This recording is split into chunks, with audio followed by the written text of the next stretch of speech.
Celso Furtado, Formação Econômica do Brasil. Terceira parte, Economia Escravista Mineira, século XVIII. Capítulo 13, Povoamento e articulação das regiões meridionais.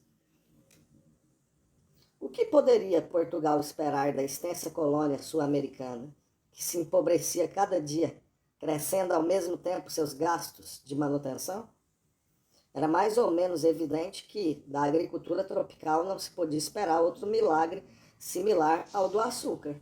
Iniciara-se uma intensa concorrência no mercado de produtos tropicais, apoiando-se os principais produtores, colônias francesas e inglesas, nos respectivos mercados metropolitanos. Para um observador de fins do século XVII, os destinos da colônia deveriam parecer incertos. Em Portugal, compreendeu-se claramente que a única saída estava na descoberta de metais preciosos. Retrocedia-se, assim, a ideia primitiva de que as terras americanas só se justificavam economicamente se chegassem a produzir ditos metais. Os governantes portugueses cedo se deram conta do enorme capital que, para a busca de minas, representavam os conhecimentos que, do interior do país, tinham os homens do Planalto de Piratininga. Com efeito, se estes já não haviam descoberto o ouro em suas entradas pelos sertões, era por falta de conhecimentos técnicos. A ajuda técnica que então receberam da metrópole foi decisiva. O estado de prostração e pobreza em que se encontravam a metrópole e a colônia explica a extraordinária rapidez com que se desenvolveu a economia do ouro nos primeiros decênios do século XVIII. De Piratininga, a população emigrou em massa do Nordeste, se deslocaram grandes recursos, principalmente sob a forma de mão de obra escrava, e em Portugal se formou pela primeira vez uma grande corrente migratória espontânea com destino ao Brasil. O facies da colônia iria modificar-se fundamentalmente. Até esse momento, sua existência estivera ligada a um negócio que se concretizava no número pequeno de grandes empresas, os engenhos de açúcar, sendo a emigração pouco atrativa para o homem comum de escassas posses. Transferir-se de Portugal para o Brasil só tinha sentido para aquelas pessoas que dispunham de meios para financiar uma empresa de dimensões relativamente grandes. Fora disso, a imigração deveria ser subsidiada e respondida a um propósito não econômico. Na região açucareira, os imigrantes regulares limitavam-se a artesãos e trabalhadores especializados que vinham diretamente para trabalhar nos engenhos. Em São Vicente, a imigração fora inicialmente financiada pelo donatário com objetivos econômicos que resultariam em fracasso. Em outras partes, no norte e no sul, principalmente, a imigração fora iniciada pelo governo português, que pretendia criar colônias de povoamento com objetivos políticos.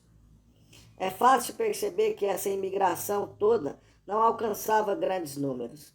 Os dados sobre a população são precários e escassos, mas indicam claramente que a população de origem europeia aumentou lentamente no século XVII.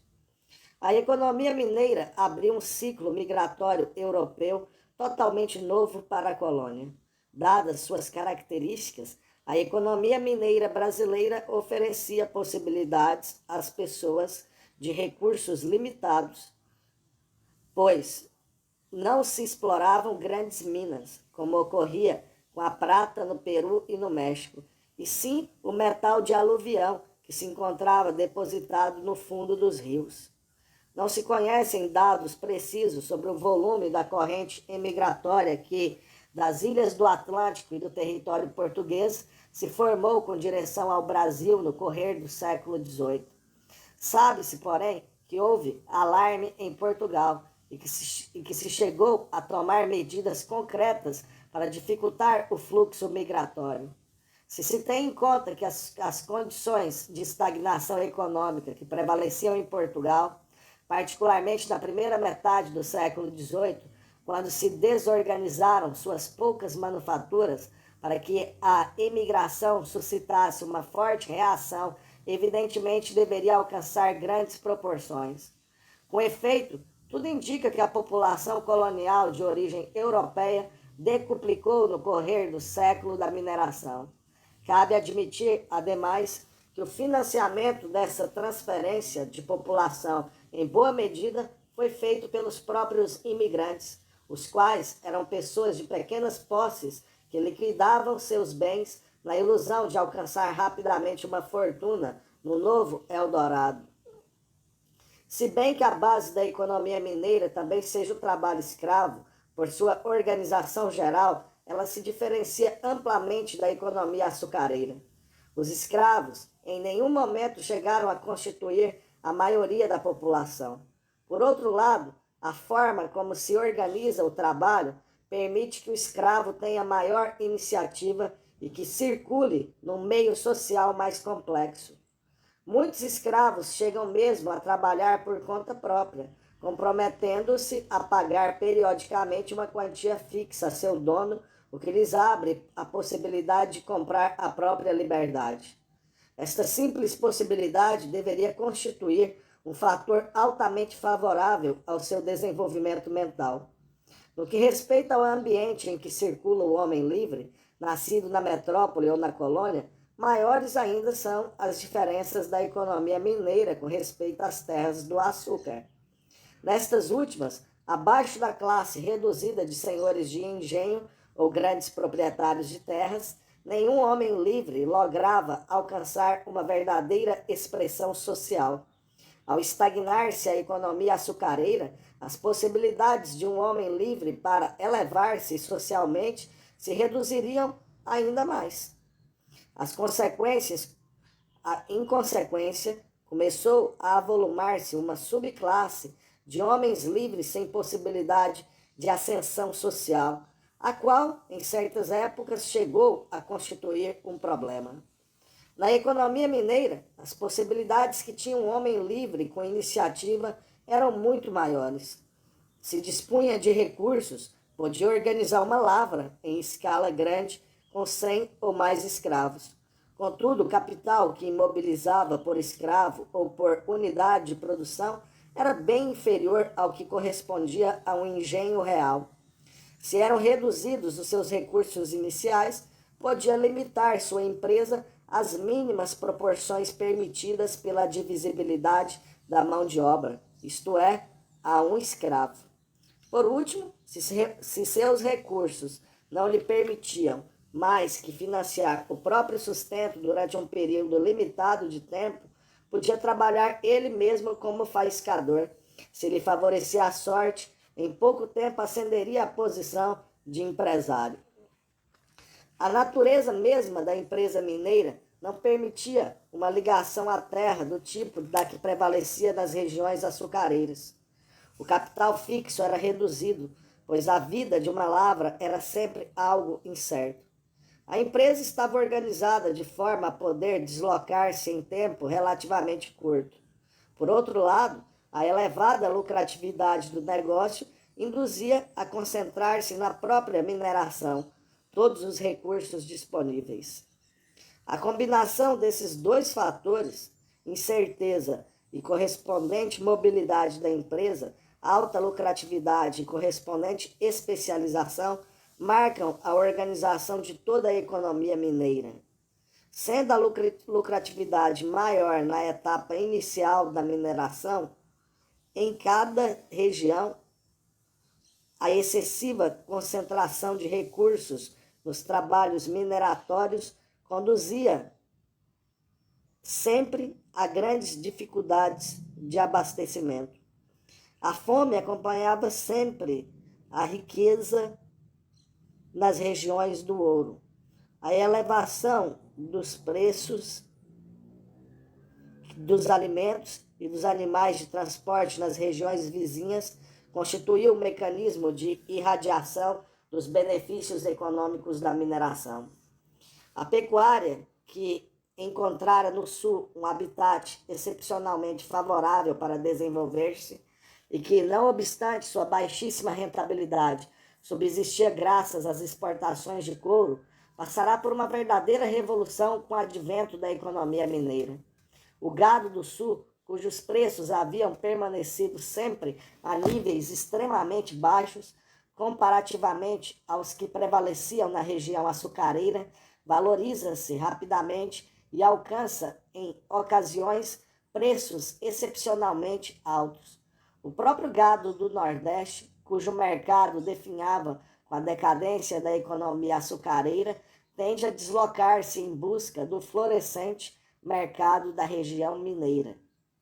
Esse deslocamento do gado nordestino teria que acarretar a elevação dos preços que pagavam os engenhos, razão pela qual provocou fortes reações oficiais e tentativas de interdição. Outra característica da economia mineira, de profunda consequências para as regiões vizinhas, radicava em seu sistema de transporte. Localizada a grande distância do litoral, dispersa em região montanhosa, a população mineira dependia para tudo de um complexo sistema de transporte. A tropa de mulas constitui a autêntica infraestrutura de todo o sistema. A quase inexistência de abastecimento local de alimentos, a grande distância por terra que deviam percorrer todas as mercadorias importadas, a necessidade de vencer grandes caminhadas em região montanhosa para alcançar os locais de trabalho, tudo contribuía para que o sistema de transporte desempenhasse um papel básico no funcionamento da economia. Criou-se, assim, um grande mercado para os animais de carga. Se se considera, em conjunto, a procura de gado para corte e de muares para transporte, a economia mineira constituiu, no século XVIII, um mercado de proporções superiores ao que havia proporcionado a economia açucareira em sua etapa de máxima prosperidade. Destarte, os benefícios que dela se irradiam para toda a região criatória do sul são substancialmente maiores do que os que recebeu o sertão nordestino. A região rio-grandense, onde a criação de mulas se desenvolveu em grande escala, foi dessa forma integrada no conjunto da economia brasileira. Cada ano subiam do Rio Grande do Sul dezenas de milhares de mulas, as quais constituíam a principal fonte de renda da região. Esses animais se concentravam na região de São Paulo, onde, em grandes feiras, eram distribuídos aos compradores que provinham de diferentes regiões. Deste modo, a economia mineira, através de seus efeitos indiretos, permitiu que se articulassem as diferentes regiões do sul do país. Ao contrário do que ocorrera no Nordeste, onde se partiu de um vazio econômico para a formação de uma economia pecuária dependente da açucareira, no sul do país a pecuária pré-existiu à mineração. Com efeito, o advento da mineração ocorreu quando a economia de subsistência de Piratininga havia já atravessado século e meio de pobreza. Além disso, no Rio Grande e mesmo no Mato Grosso, já existia uma economia pecuária rudimentar, de onde saía alguma exportação de couros. Essas distintas regiões viviam independentemente e tenderiam, provavelmente, a desenvolver-se num regime de subsistência sem vínculos de solidariedade econômica que as articulassem. A economia mineira abriu um novo ciclo de desenvolvimento para todas elas. Por um lado, elevou substancialmente a rentabilidade da atividade pecuária, induzindo a uma utilização mais ampla das terras e do rebanho. Por outro, fez interdependentes as diferentes regiões especializadas, umas na criação, outras na engorda e distribuição e outras constituindo os principais mercados consumidores. É um equívoco supor que foi a criação que uniu essas regiões. Quem as uniu foi a procura de gado que se irradiava do centro dinâmico constituído pela economia mineira. Capítulo 14. Fluxo da renda. A base geográfica da economia mineira estava situada numa vasta região compreendida entre a Serra da Mantiqueira, no atual estado de Minas, e a região de Cuiabá, no Mato Grosso, passando por Goiás. Em algumas regiões, a curva de produção subiu e baixou rapidamente, provocando grandes fluxos e refluxos de população. Noutras, essa curva foi menos abrupta, tornando-se possível um desenvolvimento demográfico mais regular e a fixação definitiva de núcleos importantes de população. A renda média dessa economia, isto é, sua produtividade média, é algo que dificilmente se pode definir. Em dados momentos, deveria alcançar pontos altíssimos em uma sub-região, e quanto mais altos fossem esses pontos, maiores seriam as quedas subsequentes. Os depósitos de aluvião se esgotam tanto mais rapidamente quanto é mais fácil sua exploração. Dessa forma, as regiões mais ricas se incluem entre as de vida produtiva mais curta. A exportação de ouro cresceu em toda a primeira metade do século e alcançou seu ponto máximo em torno de 1760, quando atingiu cerca de 2,5 milhões de libras. Entretanto, o declínio no terceiro quartel do século foi rápido e, já por volta de 1780, não alcançava 1 milhão de libras. O decênio compreendido entre 1750 e 1760 constituiu o apogeu da economia mineira, e a exportação se manteve então em torno de 2 milhões de libras. Admitindo-se que 4/5 partes do valor do ouro exportado correspondessem à renda criada na região mineira e que esta se traduzisse em igual valor de importações e demais, que o coeficiente de importações fosse 0,5%, o total da renda anual da economia mineira não seria superior a 3,6 milhões de libras na etapa de grande prosperidade. Se se tem em conta que a população livre da região mineira não seria inferior, por essa época, a 300 mil pessoas, se depreende que a renda média era substancialmente inferior à que conhecera a economia açucareira na sua etapa de grande prosperidade. Se bem que a renda média da economia mineira haja estado por baixo da que conhecera a região do açúcar, seu mercado apresentava potencialidades muito maiores. Suas dimensões absolutas eram superiores, pois as importações representavam menor proporção do dispêndio total. Por outro lado, e isto constitui o aspecto principal do problema, a renda estava muito menos concentrada, porquanto a proporção da população livre era muito maior. A composição da procura teria que ser necessariamente diversa, ocupando um espaço muito mais significativo os bens de consumo corrente e ocorrendo o contrário aos artigos de luxo. Demais, a população, se bem que dispersa no território grande, estava em grande parte reunida em grupos urbanos e semi-urbanos. Por último, a grande distância existente entre a região mineira e os portos contribuía para encarecer relativamente os artigos importados. Esse conjunto de circunstâncias tornava a região mineira muito mais propícia ao desenvolvimento de atividades ligadas ao mercado interno do que havia sido até então a região açucareira. Contudo, o desenvolvimento endógeno, isto é, com base no seu próprio mercado da região mineira, foi praticamente nulo. É fácil compreender que a atividade mineratória haja absorvido todos os recursos disponíveis na etapa inicial. É menos fácil explicar, entretanto, que uma vez estabelecidos os centros urbanos, não se hajam desenvolvido suficientemente atividades manufatureiras de grau inferior, as quais poderiam expandir-se na etapa subsequente de dificuldades de importação.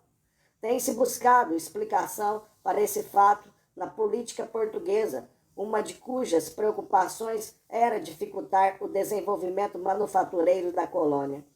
Entretanto, o decreto de 1785, proibindo qualquer atividade manufatureira, não parece haver suscitado grande reação, sendo mais ou menos evidente que o desenvolvimento manufatureiro havia sido praticamente nulo em todo o período anterior de prosperidade e decadência da economia mineira. A causa principal, possivelmente, foi a própria incapacidade técnica dos imigrantes para iniciar atividades manufatureiras numa escala ponderável. O pequeno desenvolvimento manufatureiro que tivera Portugal a fins do século anterior resulta de uma política ativa que compreendera a importação de mão de obra especializada. O acordo de 1703 com a Inglaterra, Tratado de Methuen, destruiu esse começo de indústria e foi de consequências profundas, tanto para Portugal como para sua colônia. Houvessem chegado ao Brasil imigrantes com alguma experiência manufatureira, e o mais provável é que as iniciativas surgissem no momento adequado, desenvolvendo-se uma capacidade de organização e técnica que a colônia não chegou a conhecer. Exemplo claro disso é o ocorrido com a metalurgia do ferro. Sendo grande a procura desse metal numa região onde os animais ferrados existiam por dezenas de milhares, para citar o caso de um só artigo, e sendo tão abundantes o minério de ferro e o carvão vegetal, o desenvolvimento que teve a siderurgia foi o possibilitado pelos conhecimentos técnicos dos escravos africanos. Se se compara, por exemplo, esta experiência com a dos Estados Unidos, que na mesma época se transformaram em exportadores de ferro para a Inglaterra, torna-se evidente que o que faltou ao Brasil foi a transferência inicial de uma técnica que não conheciam os imigrantes. A primeira condição para que o Brasil tivesse algum desenvolvimento manufatureiro na segunda metade do século XVIII teria de ser o próprio desenvolvimento manufatureiro de Portugal. Ora, cabe ao ouro do Brasil uma boa parte da responsabilidade pelo grande atraso relativo que, no processo de desenvolvimento econômico da Europa, teve Portugal naquele século. Em realidade, se o ouro criou condições favoráveis ao desenvolvimento endógeno da colônia, não é menos verdade que dificultou o aproveitamento dessas condições ao entorpecer o desenvolvimento manufatureiro da metrópole. Houvesse Portugal acumulado alguma técnica manufatureira e a mesma ter-se-ia transferido ao Brasil, malgrado disposições legislativas em contrário, como ocorreu nos Estados Unidos. O Acordo de Methuen constitui um ponto de referência importante na análise do desenvolvimento econômico de Portugal e do Brasil. Esse acordo foi celebrado ao término de um período de grandes dificuldades econômicas para Portugal, coetâneas da decadência das exportações açucareiras do Brasil. Ao prolongar-se essa decadência e ao reduzir-se tão persistentemente a capacidade para importar, começou a prevalecer em Portugal o ponto de vista de que era necessário produzir internamente aquilo que o açúcar permitira antes importar em abundância. Tem início, assim, um período de fomento direto e indireto da instalação de manufaturas. Durante 2 decênios, a partir de 1684, o país conseguiu praticamente abolir as importações de tecidos. Essa política estava perfeitamente dentro do espírito da época, pois 6 anos antes, a Inglaterra proibira todo o comércio com a França para evitar a entrada de manufaturas francesas. Contudo, é provável que fosse grande a reação dentro de Portugal, particularmente dos poderosos produtores e exportadores de vinhos, grupo dominante no país. Os ingleses trataram de aliar-se a esse grupo para derrogar a política protecionista portuguesa. Com efeito, o Acordo de 1703 concede aos vinhos portugueses, no mercado inglês, uma redução de 1/3 do imposto pago pelos vinhos franceses. Em contrapartida, Portugal retirava o embargo às importações de tecidos inglesas. Houvesse Portugal enfrentado, na primeira metade do século XVIII, as mesmas dificuldades que conheceu no meio século anterior, e o Acordo de Methuen teria sido de expressão limitada em sua história. Sendo reduzido o valor das exportações de vinhos, o desequilíbrio de sua balança comercial com a Inglaterra tenderia a agravar-se, provocando maior desvalorização da moeda e outras dificuldades para o país. Em tais condições, é provável que surgisse uma reação, restaurando-se a política protecionista. É mais ou menos evidente que Portugal não podia pagar com vinhos os tecidos que consumia, carecendo o Acordo de Methuen de base real para sobreviver. Ocorre, entretanto, que o ouro do Brasil começou a afluir exatamente quando entra em vigor o referido acordo. De início, em volume limitado e, uma dezena de anos depois, já em quantidades substanciais. Criaram-se, assim, de imprevisto, as condições requeridas para que o acordo funcionasse, permitindo-se-lhe operar como mecanismo de redução do efeito multiplicador do ouro sobre o nível da atividade econômica em Portugal. Por um lado, a procura crescente de manufaturas que vinha da colônia se transferia automaticamente para a Inglaterra sem nenhum efeito sobre a economia portuguesa, que não fosse a renda criada por algumas comissões e impostos. Por outro, o aumento dos gastos públicos, gastos correntes ou inversões não reprodutivas, logo se filtravam em importações com um reduzido efeito multiplicador sobre outras atividades produtivas internas. É difícil imaginar até que ponto a economia portuguesa poderia haver reagido positivamente à expansão geral da procura criada pelo ciclo mineiro no Brasil dentro do quadro de uma política protecionista. Tendo-se em conta que na época eram grandes as transferências de Portugal para o Brasil e que eram vultosas as inversões não reprodutivas, monumentos, construções, etc. Particularmente depois do terremoto de Lisboa, é provável que o desenvolvimento manufatureiro se houvesse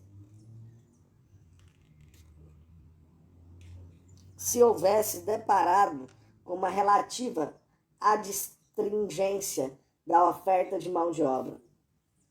Tudo indica, entretanto, que, se o país dispusesse de um núcleo manufatureiro, os lucros deste teriam de ser de tal ordem que a acumulação de capital neste setor ter-se-ia realizado rapidamente. Dessa forma, ao iniciar-se a Revolução Industrial na segunda metade do século XIX, Portugal poderia haver estado preparado para defender sua produção manufatureira e, portanto, para assimilar as novas técnicas de produção que se estavam desenvolvendo. A inexistência desse núcleo manufatureiro, na etapa em que se transformam as técnicas de produção no último quartel do século, equivaleu a Portugal transformar-se numa dependência agrícola da Inglaterra. Sem o contrapeso de um grupo manufatureiro, os grandes proprietários de terras e os exportadores de vinho continuaram a pesar demasiadamente na orientação econômica do país, como se tornará evidente na segunda metade do século, ao encetar Pombal em ingentes esforços para mudar o curso dos acontecimentos. Do ponto de vista da economia europeia, em seu conjunto, o ouro do Brasil teve um efeito tanto mais positivo quanto o estímulo por ele criado se concentrou no país que melhor aparelhado estava para dele tirar máximo proveito. Com efeito, a Inglaterra, graças às transformações estruturais de sua agricultura e ao aperfeiçoamento de suas instituições políticas, foi o único país da Europa que seguiu sistematicamente, em todo o século que antecedeu a Revolução Industrial, uma política clara e evidente de fomento manufatureiro. Abre aspas, "From the Revolution till the Revolt of the Colonies", diz Cunningham, The regulation of commerce was considered not so much with reference to other elements of national power or even in its bearing on revenue, but chiefly with a view to the promotion of industry. Fecha aspas. Numa época dominada pelo mais estrito mercantilismo, em que era particularmente difícil desenvolver um comércio de manufaturas, a Inglaterra encontrou na economia luso-brasileira um mercado em rápida expansão e praticamente unilateral. Suas exportações eram saldadas em ouro, o que adjudicava à economia inglesa uma excepcional flexibilidade para operar no mercado europeu. Encontrou-se a Inglaterra, assim, pela primeira vez, em condições de saldar o seu comércio de materiais de construção e outras matérias-primas que recebia do norte da Europa indiretamente com manufaturas. Dessa forma, a economia inglesa adquiriu maior flexibilidade e tendeu a concentrar suas inversões no setor manufatureiro, o que era o mais indicado para uma rápida evolução tecnológica. Por outro lado, recebendo a maior parte do ouro que então se produzia no mundo, os bancos ingleses reforçaram mais e mais sua posição, operando-se a transferência do centro financeiro da Europa de Amsterdã para Londres. Segundo fontes inglesas, as entradas de ouro brasileiro em Londres chegaram a alcançar, em certa época, 50 mil libras por semana, permitindo uma substancial acumulação de reservas metálicas, sem as quais a Grã-Bretanha dificilmente poderia haver atravessado as guerras napoleônicas. Capítulo 15. Regressão econômica e expansão da área de subsistência. Não se havendo criado nas regiões mineiras formas permanentes de atividades econômicas, à exceção de alguma agricultura de subsistência, era natural que, com o declínio da produção de ouro, viesse uma rápida e geral decadência. Na medida em que se reduzia a produção, as maiores empresas se iam descapitalizando e desagregando. A reposição da mão de obra escrava já não se podia fazer e muitos empresários de lavras, com o tempo, se foram reduzindo a simples faiscadores. Dessa forma, a decadência se processava através de uma lenta diminuição do capital aplicado no setor mineratório. A ilusão de que uma nova descoberta poderia vir a qualquer momento induzia o empresário a persistir na lenta destruição de seu ativo antes de transferir algum saldo liquidável para outra atividade econômica. Todo o sistema se ia, assim, atrofiando, perdendo vitalidade para finalmente desagregar-se numa economia de subsistência. Houvesse a economia mineira se desdobrado num sistema mais complexo, e as reações seguramente teriam sido diversas. Na Austrália, 3/4 de século depois, o desemprego causado pelo colapso da produção de ouro constituiu o ponto de partida da política protecionista que tornou possível a precoce industrialização desse país. A necessidade de absorver o enorme excedente de mão de obra que se foi criando na medida em que diminuiu a produção de ouro, problema tanto mais grave quanto os setores laníferos e agrícola haviam introduzido técnicas poupadoras de mão de obra. No período anterior, para poder subsistir, contribuiu para formar no estado de Vitória uma consciência clara de que só a industrialização poderia resolver o problema estrutural da região. Tivesse o país permanecido sob a influência exclusiva dos grupos exportadores de lã, e a predominância das ideias liberais teria impedido qualquer política de industrialização por essa época. A existência do regime de trabalho escravo impediu, no caso brasileiro, que o colapso da produção de ouro criasse fricções sociais de maior vulto. A perda maior foi para aqueles que haviam invertido grandes capitais em escravos e viam a rentabilidade desses baixar dia a dia.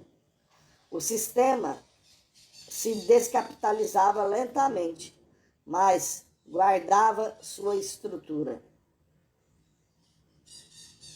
Ao contrário do que ocorria no caso da economia açucareira, que defendia até certo ponto sua rentabilidade, conservando uma produção relativamente elevada, na mineração a rentabilidade tendia a zero e a desagregação das empresas produtivas era total. Muitos dos antigos empresários transformavam-se em simples faiscadores e com o tempo revertiam a simples economia de subsistência. Uns poucos decênios foi o suficiente para que se desarticulasse toda a economia da mineração, decaindo os núcleos urbanos e dispersando-se grande parte de seus elementos numa economia de subsistência, espalhados por uma vasta região em que eram difíceis as comunidades e isolando-se os pequenos grupos uns dos outros. Essa população relativamente numerosa encontrará espaço para expandir-se dentro de um regime de subsistência e virá a constituir um dos principais núcleos demográficos do país. Neste caso, como no da economia pecuária do Nordeste, a expansão demográfica se prolongará no processo de atrofiamento da economia monetária. Dessa forma, uma região cujo povoamento se fizera dentro de um sistema de alta produtividade e em que a mão de obra fora um fator extremamente escasso, evoluiu numa massa de população totalmente desarticulada, trabalhando com baixíssima produtividade numa agricultura de subsistência. Em nenhuma parte do continente americano houve um caso de involução tão rápida e tão completa de um sistema econômico constituído por população, principalmente de origem europeia.